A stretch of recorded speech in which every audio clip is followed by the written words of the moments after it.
Hi, everybody. Welcome back. Okay, so let me start with the VA.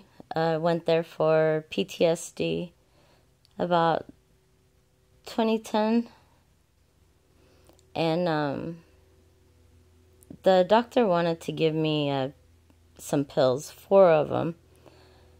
For one is for PTSD, one is anti-nightmare, the other one is sleep med, and the fourth one I forgot. Whatever bullshit they decided, but I refused it.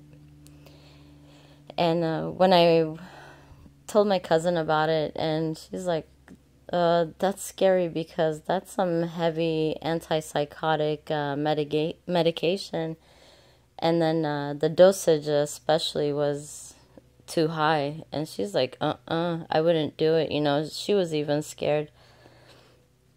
And so I refused that. And also, HIPAA was violated because they started. I noticed the changes too right afterwards, and then I wonder if that's the time frame that the workplace and them united, to make my life a living hell. And it also, like, especially if the VA filled the UW with fear of, let's say, my dumb MSW person said, oh, she wants to kill everybody, or she's, they can make up some shit. And that's what I was thinking, because everybody was so terrified and angry and hostile. So that explains a whole lot, if that is the truth. And more than likely it is. And then later probably turned out to get my family to sign up for this, and especially my friends too, is to tell them that I was suicidal. So,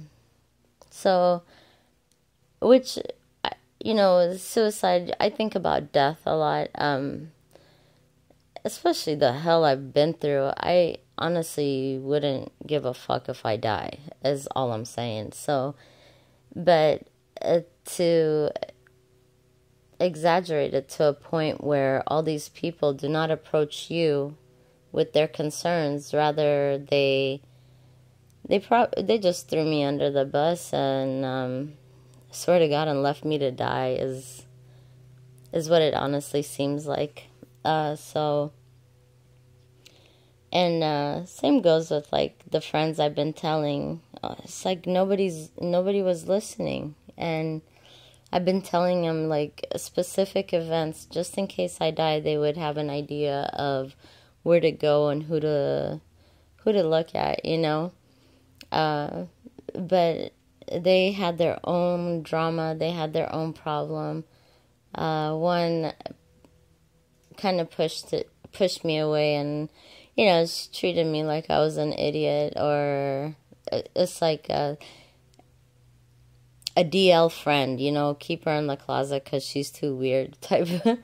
But I get it, and it's still the same. Which was a disappointment, but it's life, ups and downs and all arounds until you're spinning out of control. So after that, plus before and after the surgery, all I was thinking about was like, if I do make it alive, I wanted to have sex before and after, to see if there's like a difference, with my body, my reaction to a person. Will I still feel, that was honestly my first concern. But anyway, January 1st, 2016, woke out of the surgery. I was doing good, and then I was avoiding this city for a long time, because it's a city where I was raped at.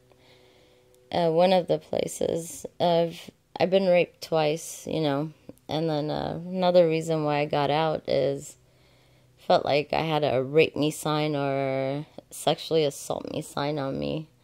A lot of people respected me, and I gave my respect to them. But then you got some snakes too. It could be 5 people out of a whole place. You know, you never know. But anyway, I went there. I was pushing myself to my limits. You know, that's what I usually do. I mentally pushed myself, and I did it, and I was very proud, and moved on. You can't actually move on, but, you know, it's a false challenge I gave myself to, you know, feel like I accomplished something when I didn't, you know.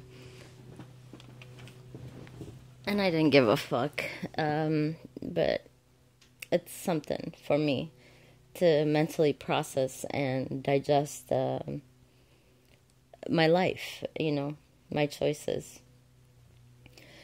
And then after that was, and 3 days later, I still hadn't had a bowel movement after surgery. It was there. I could feel it. I couldn't push it out. And I was having slow shooting pains throughout my body, just nerve pains though. And after I had that bowel movement, good God, it was a struggle. Excuse me. It was nerve pains all around my anus. I mean, my whole anus. It's like some people, you know, that can't handle spicy food, their butthole's on fire. Mine was just nerve pain, shooting to the point where it's just like, oh my God, don't move, and kind of squat and walk, so there's no movement. And then nothing worked. It stayed there for like 2 days, which was even stranger. It's like, okay, you know, I was free, thinking I was free. Like the first day they took this shit out of me. I'm happy, I'm gonna enjoy my baby, and next thing you know, it's like I'm trapped again. That's it. My whole life in this jail cell. Excuse my speech, but I'm really trying really hard. But I've been pretty fucked up, so I'm doing good. And then, so I went back to work, and it wasn't as bad. It wasn't where people were trying to touch me as much. It's really creepy. People would get really close, and it's just like, protect my boobs, and then I was always on the ready to like karate chop some motherfucker, because they were too close, you know. It's that sick, these people, I mean. And it seemed like the same people, like drawn, like, you know, that cat you don't want around you, and they just come at your leg, and it's like, it's like, get away. And that's the same way I saw a lot of the people, is they would come really close and brush up against you, or like even one nurse, she had the fucking nerves to just grab my hand and hold it down, you know, as a sign of intimidation. The hostility was just crazy. And then emergency department, I had one motherfucker just grab me by my shoulder. It threw me into like a fucking psychotic break. It's like every day I was just holding on to like nothing. I was trying to hold on to something. Doing my best not to break. But I broke a couple of times. And I couldn't take it anymore. But I finally got out of the ED thinking like, okay, I could just get out. But no. Just followed me. And then the people would sneak up and come see me. And then I was like, is it because I'm dressed up now, you know? And I haven't, there's no need to ask him, but I have no idea what it was. And another doctor, like, hiding by the bathrooms and shocked that I was there, you know. Wonder if she figured it out. that it was mind to mind, and then like a GPS in me that they could track instead of like individual trackers here and there, and individual surveillance like in the home and the car. And so when it got really bad, it seemed like everybody was in a trance. And I had people following me from the workplace, and it was really scary because it was a doctor, a beautiful doctor, from epilepsy. I saw him and I asked him, is he okay? You know, hey, do you live around that area? Because I saw him by my child's school. And he's like, no. And I was like, okay. And it also everything that happened in the emergency department. It's like a duplicated when I went to Fort West, but with a different person. And I drove around everywhere, just trying to shake people off of me. I parked in alleyways. I mean, it felt like I was hunted. And moving forward, then I got the back pain, which was crippling, all nerve pain. And I couldn't move, and I couldn't crawl. I couldn't get out of bed. And the only thing is, I think they had me attached to somebody else. And the only reason I say that is because at night they would terrorize me. It was, you can't sleep. And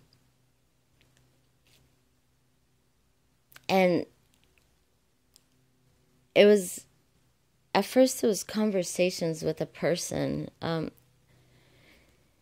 it's very comfortable, you know, very comfortable. And it's like I'm sleeping but talking to somebody. And I woke myself up once by laughing, and it scared the shit out of me. And other things that would happen before I sleep is I'd open my eyes and I'll see eyes everywhere, different eyes. So I'm wondering, am I connected to somebody that works in ophthalmology, you know? Now I'm just thinking that. But also,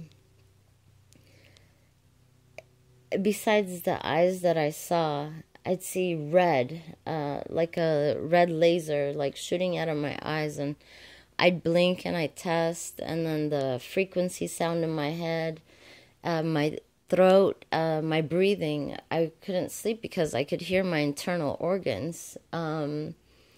So when I clenched my teeth, I could hear the high frequency sound. And, man, hold on. Alright, sorry, it's just a little taken back by the ophthalmology connection. If it is the person I think it is, I hope you could find a way to reach me, please. We need to get this out of both of us. And so then after me driving, I made a plan on, I was like, let me see if they'll leave me alone if I think about suicide, you know? And I was gonna jump off of, in my thoughts, I was thinking to jump off of Deception Pass, a beautiful place. And I dropped off my child at school. I drove north and kept driving, and I had like a green bug that followed me all the way there. Mind you, it's in the middle of the week, and it's a pretty far drive. And I'm driving, all these people following me, and then more cars would come on, but it was like staged, you know. I dropped down my speed, they're there. I speed up, they're there, and no matter what, they were there. And I couldn't figure out if it was a GPS also on my car. It's like Memento. Everything you figured out, you somewhat forget. And you don't think about it at that time because you're restricted. But the Deception Pass exit was blocked off. And plus, I just wanted to check the radius of when when it would stop, this electronic harassment and the noises. But I just kept driving. I drove as close as I can to like Skagit Valley, and I was like, let me try their hospitals because they're not connected to UW. And when I went there, it took a while, and I heard people's thoughts and their angers, and I didn't know if they were sending it to me via text message that I could hear them. But I was like, fuck this. And there was this one angry dude, and I was like, hi, how are you? And he's like startled, but he's like, fine. And then I was like, all right, have a good day. And then he got angry and walked off, but he calmed down a whole lot after I said something. But I don't know if it's thought to thought, mind to mind, that I just didn't figure it out at that time. So moving forward, at night, it started getting really bad. Towards the end of January, beginning of February, it was like a birthday gift to me. They started loud. It seemed like people were coming around from everywhere, from fences. And I'm like, what the fuck is this? And trying to figure it out. Is it mind to mind? How are they in me? How are they communicating? And how do I communicate back to them? And so when I texted, I don't know why I thought of that, but when I texted, they were reading it. It's like, man, she's so slow and all this stuff, And that later stopped to the name calling of bitch and whatnot. And it's like, okay, whatever. And then later, after all the name calling, they started telling me she uses psychology. She's a racist. She's this, she's that. And then that all came to a stop. And then it became doctors from, which I think was the workplace. I'm not 100% sure. Or it could be just voice recognition. But there had to be a couple, especially when one overlapped the other at times. And conversations, that's a lot to keep track of. But with the smart technology we have, anything's possible. And it's different people staged in different rooms that I went. And when I went to work, it was like 4 black women and 1 white chick, And then there's like Asian doctors, and it was just mostly Asian doctors and then white doctors. And they only identified one as the neurosurgeon. Nobody else was identified in this whole thing. But the thing with that, I don't believe it because they've been sending people where I work at to come and tell me stories, like one good, one bad story about this neurosurgeon. But if you see him, he looks like the type of guy that's been through shit most of his life and just wants to be left alone, And so, but also I understood that they've been in my head, so they knew my attractions towards this young man. And they identified his name. The other one had a baritone voice. I called him one doctor when in reality I do believe it's another doctor from the ED and research. And that's the motherfucker that came on at 7 o'clock until I mentioned it. But that's the motherfucking rapist. It creeped me out because when he came on, it's like he played with nothing but the sexual fucking organs.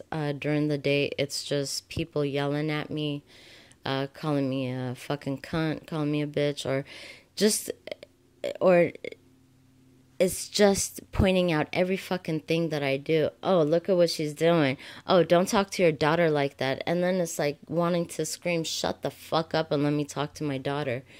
They didn't give a fuck. My baby was crying because she got bullied in school, and then it seemed like they were coming out of the vents, but then, or the speaker system, and I would turn it on, off. I've tried every fucking thing. But it's mind games, so it's like, fuck.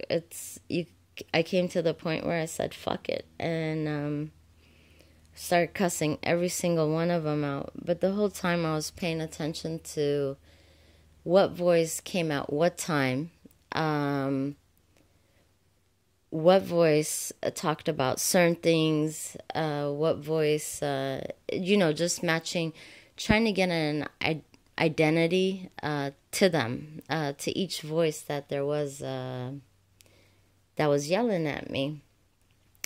And then one whole day I chanted some dumb shit. I honestly don't remember. Something like "leave me alone" or something dumb. And I chanted it all fucking day long, over and over and over. And then one of the females, she was like, "Stop it!" And then here they were terrorizing. They're like, "You're gonna get it when Dr. So-and-so gets here. Oh, you're gonna get it." And then he came, and then I was like, oh my God. Well, I knew I was gonna pay for it, but I was like, fuck this shit. Fuck you. And then after that, it's like when he fucking terrorized and was raping me, and it feels like this laser going from the top of your head to the bottom of your fucking feet. It's like a hula hoop coming, it's just going through your body. And that's what they made it seem like. And then it's like, oh, and then they'll tease you and it'll scan halfway down to your nose, and then it'll scan all the way back up, and then it'll go back down to your neck, and then it'll go back up. And they'll make you feel this cold rush of the scanning. So wherever the scanner stops, anything below it is warm. But once this imaginary scanner goes past you, your feet or your knees, it's like your body cools down, thinking that they're actually shutting you down like you're a computer system. But it wasn't going to shut down, and it still hasn't. So when they were raping me, I was trying to find ways ways to stop it, and because it's throughout your whole nerves of your body. And what I did was, look at right here. You see those rails? Right there. I fucking held on. I fucking gripped the shit out of those fucking rails, held on tight, and it seemed like to stop. It honestly stopped it. I clenched my teeth to stop the one from my head, but it's just them giving me an illusion that I had somewhat of a control of a situation that I honestly don't. And so I kept going, and my thought process around 2015 is rape, and I couldn't shake rape out of my head. And I was like, you know what? If another motherfucker rapes me, I made a decision to kill him and go to jail, And so, and then here I am being raped by the fucking, some horny ass electronic harassment, electronic torture shit, It's, what is this, virtual rape, where Tom Cruise and that lady go into different tubes and they start having sex, mind to mind. So it lets you know these movies, they're just giving you a warning of what's gonna fucking happen. You got some sick fuck looking in and doing this to people.